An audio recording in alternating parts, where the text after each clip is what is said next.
Welcome to a special season finale edition of Going Underground. I'm Afshin Rattansi. I'm with award-winning filmmaker and journalist John Pilger. John, thanks for coming back on. Boris Johnson in Germany today. All eyes on the G7 at the end of the week. Russia not invited. China not considered by the IMF to be an advanced economy. But they will be talking about China, apparently. We're being led to believe Hong Kong is the centre of this weekend's negotiations or talks. Yes. Well, what are these talks about? Excluding two of the most interesting, developed powers in the world, China and Russia. I mean, you know, the truth is, what nobody is talking about is there is a world war. It's not a shooting war, but it could easily become a world war. There is a war already on China. There has been a war of attrition against Russia for some years now.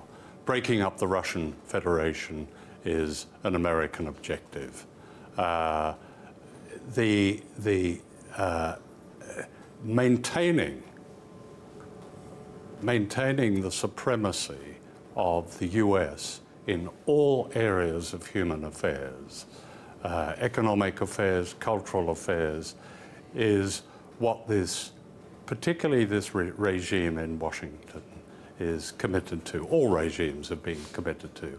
It's now reaching ahead because they see a challenge in China, a challenge that, and undoubtedly it's an economic challenge, but it's not a military challenge.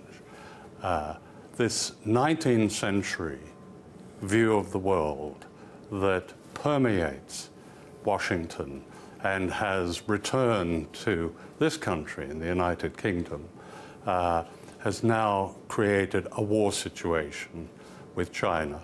Very few know that China has now changed its nuclear posture from low alert, that is separating the warheads from missiles, to high alert, putting them together, the same as the United States. That's something China didn't do for many, many years, but they're clearly worried there now.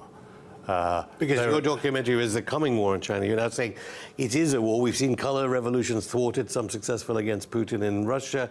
Is Hong Kong, millions of dollars have been gone in from the National Endowment for Democracy.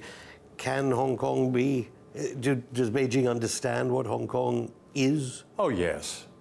Yes, I think Beijing understands perfectly that the reason that there is a rebellion in China is complex, of course, largely. I mean, the people in Hong Kong do have a grievance. There is an inequality. But really what has happened is that manufacturing has moved to the mainland.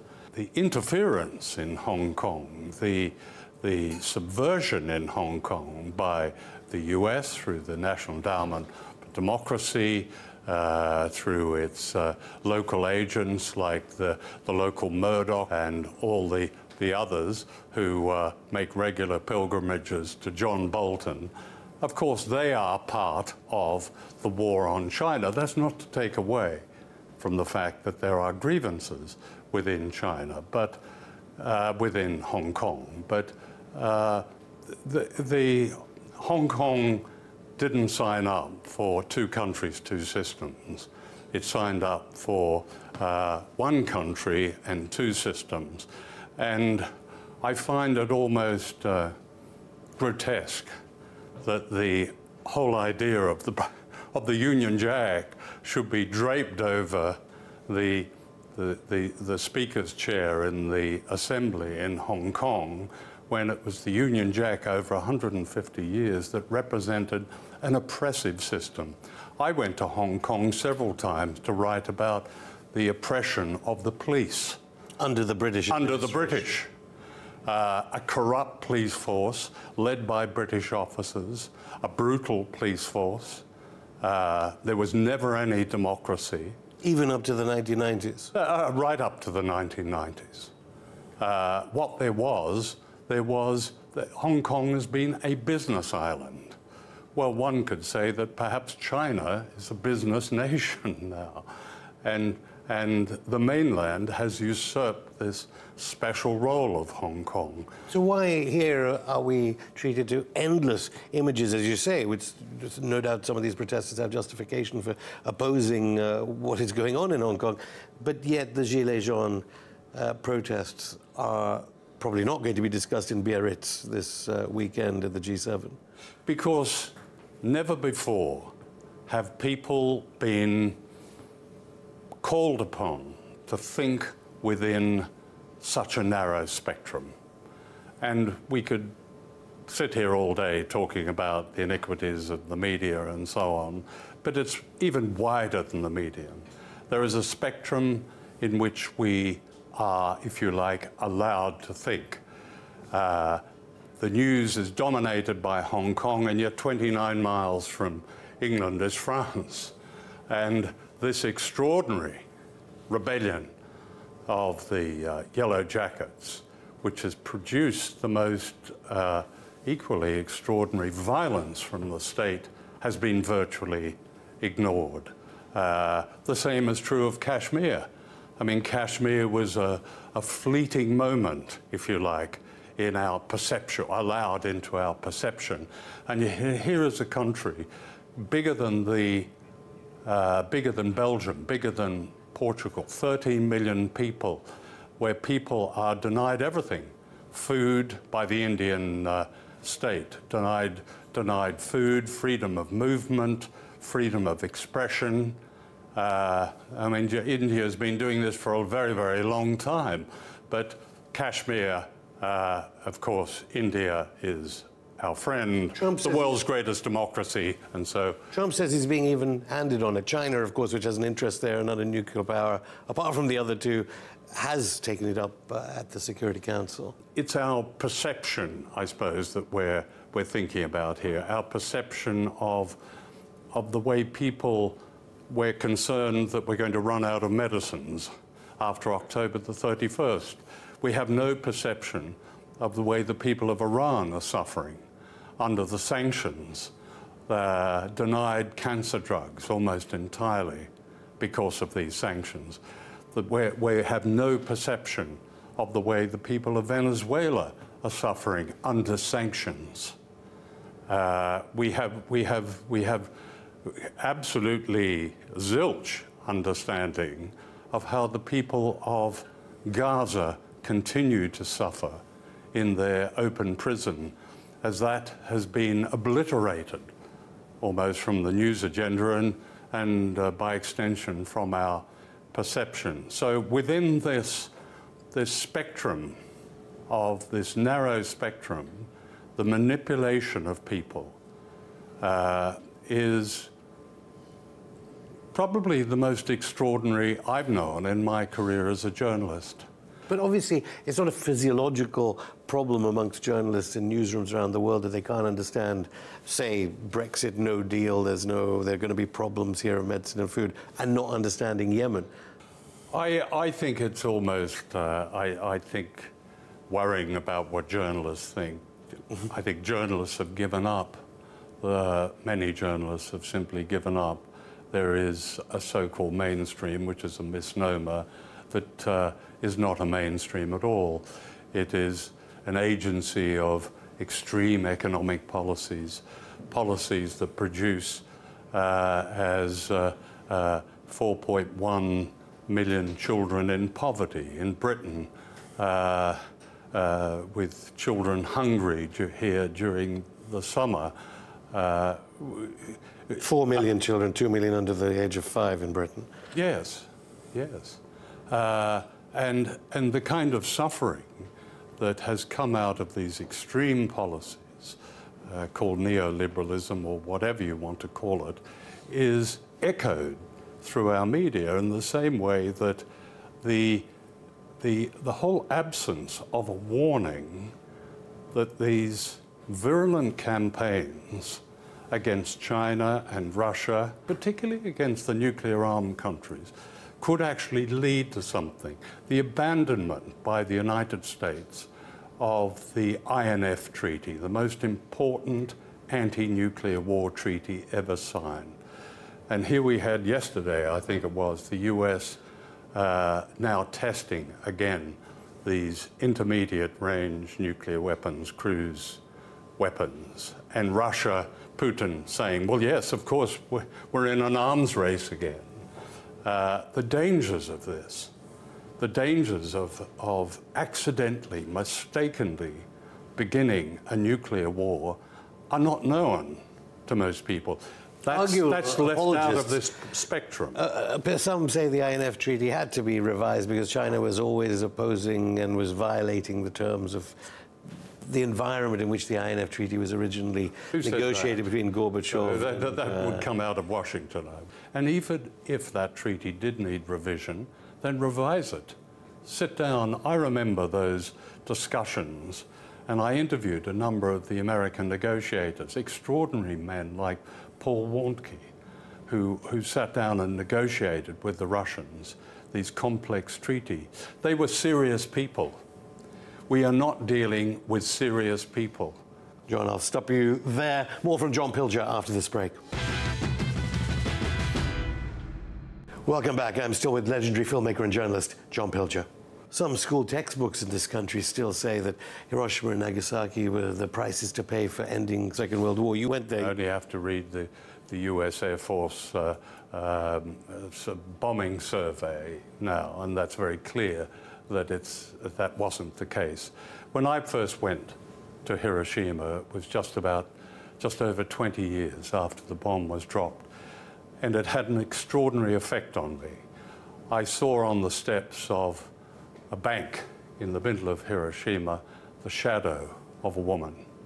She'd been sitting there, apparently preparing her lunch, sitting on the steps when the flash happened.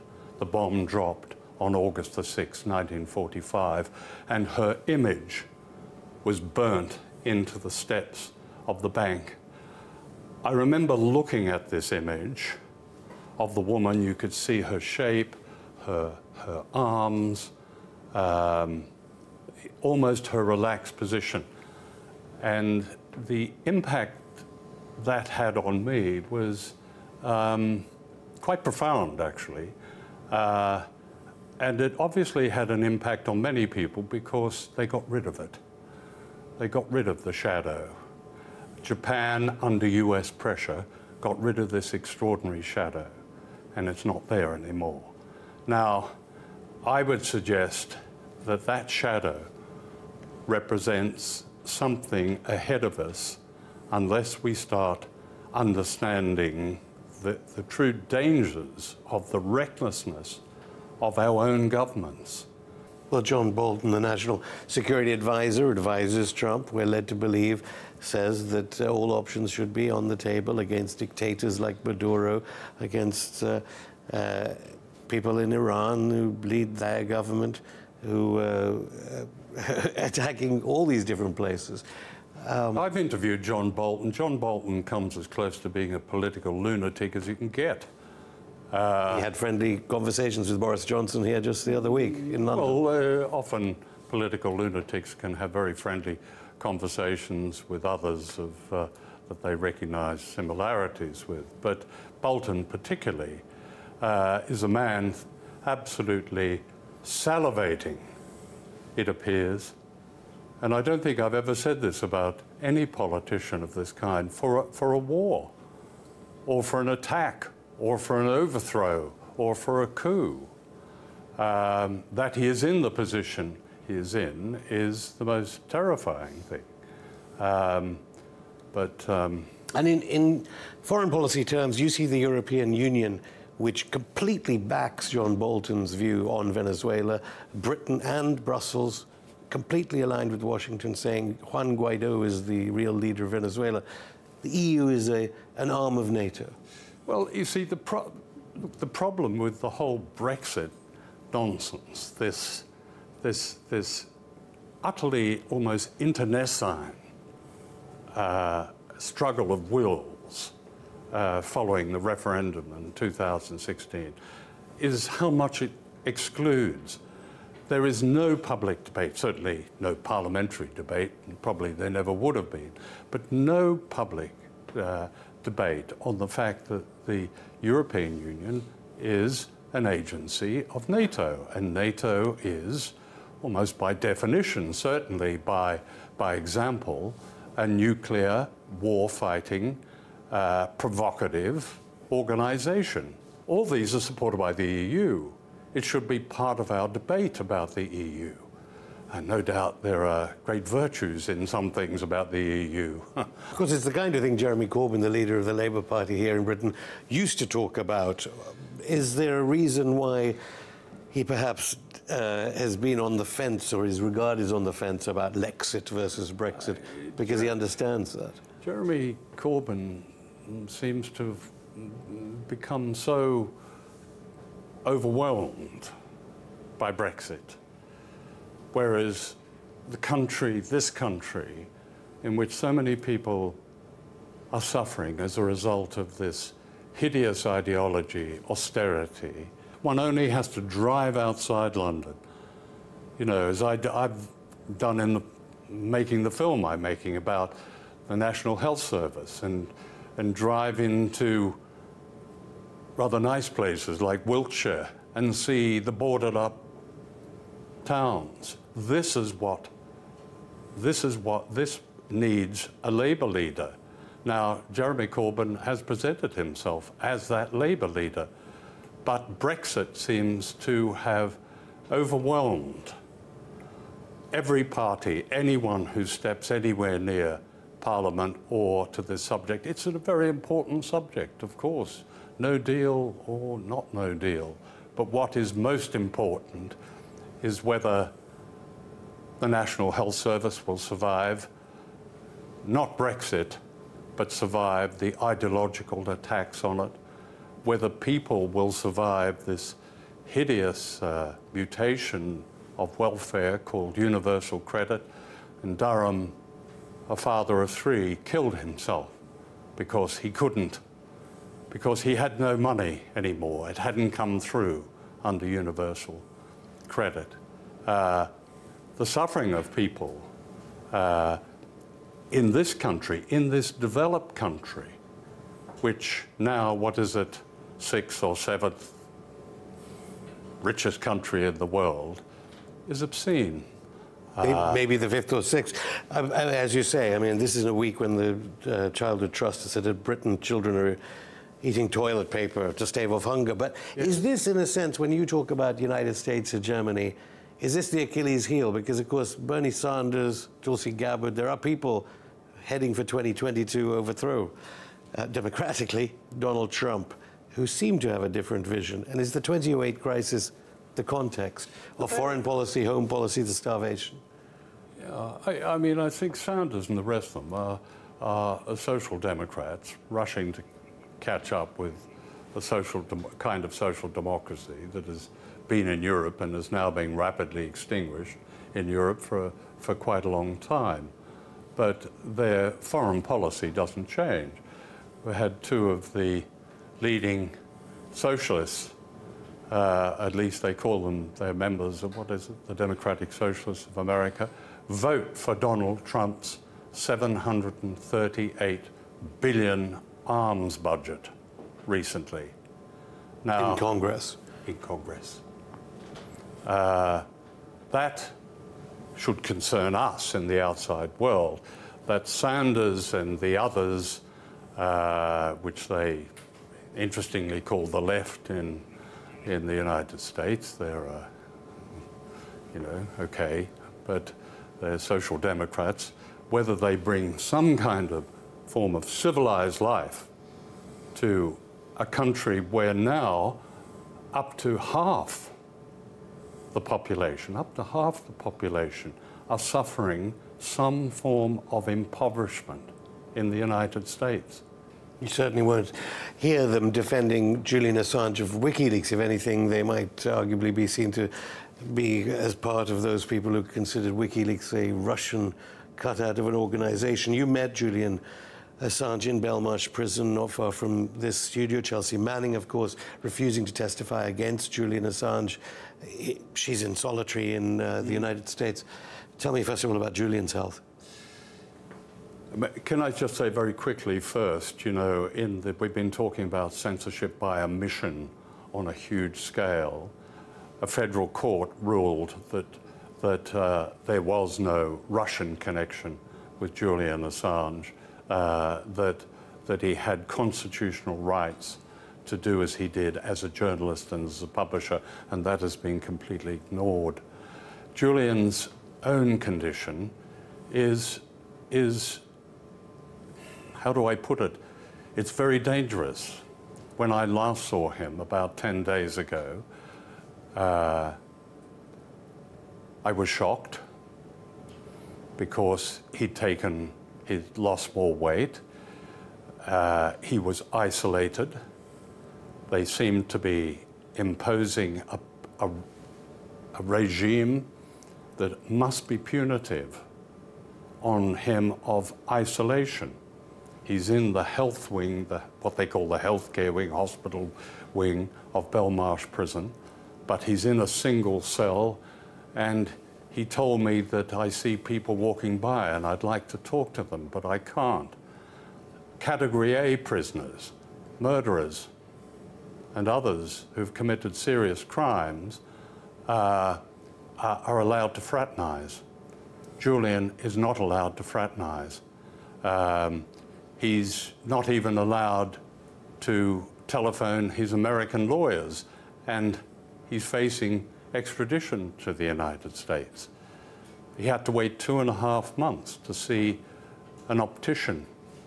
And then when he got his glasses, one of the lenses didn't work. He's being denied the right to prepare his own defense. He's denied access to documents, access to the library, a laptop. His lawyer, his solicitor, Gareth Pearce, wrote to the governor of Belmarsh on the 4th of June about this and received no reply. What's going on? If there is no basic we understand if there is no basic justice in the treatment of somebody like this who is in prison because he infringed bail. That is just about the merest, it's not a crime actually, it is about the merest thing that the law can nail you for, and that is infringing your bail. He is there also, of course, because he's facing US extradition, but primarily he's there for this minor offense, and he's being treated in the way that political prisoners are treated all over the world. That's a moniker that won't be appreciated, but it applies. Have his previous partners, the Guardian newspaper in London, the New York Times, have they helped to seal his fate? Yes, they have helped to seal his fate. Mind you, they're worried. They're worried because in this federal court ruling, it was made clear by the judge in this very considered judgment that newspapers like the New York Times and the Guardian published the war logs in 2010, the war logs from Iraq, the war logs from Afghanistan, that Wikileaks had been the conduit for, had passed to them. They published them first, before Wikileaks. In law, and that's what he was saying, they are as liable, but they are also, as Julian is, and this is the point he was making, are protected by the US Constitution. Now, the US Constitution is being torn up by the Trump administration. That's why Julian basically is in the trouble he is. All these charges that he's meant to be facing in the United States are concocted. They're ridiculous. They don't apply. They're charges against a journalist and a publisher, but they would apply equally against the editor-in-chief of The Guardian, the editor of the New York Times, and the editor of El País, the editor of Der Spiegel, the editor of the Sydney Morning Herald. They know this, and they're worried. But they come from such, they're in such cahoots. They collude so deeply with the establishment of their country, and that now means the intelligence agencies. They have the power now in Western societies. They collude so deeply with them that they dare not speak up. But I suggest if this whole grotesque charade against Julian Assange goes on, they should speak up pretty quickly. John Pilger, thank you. Thank you. That's it for the show. And for this season, we'll be back with a brand new series on Wednesday, the 11th of September. Until then, we'll be repeating some of your favorite shows from this season. Until September, keep in touch via social media and make sure to subscribe to our YouTube channel. See you in September.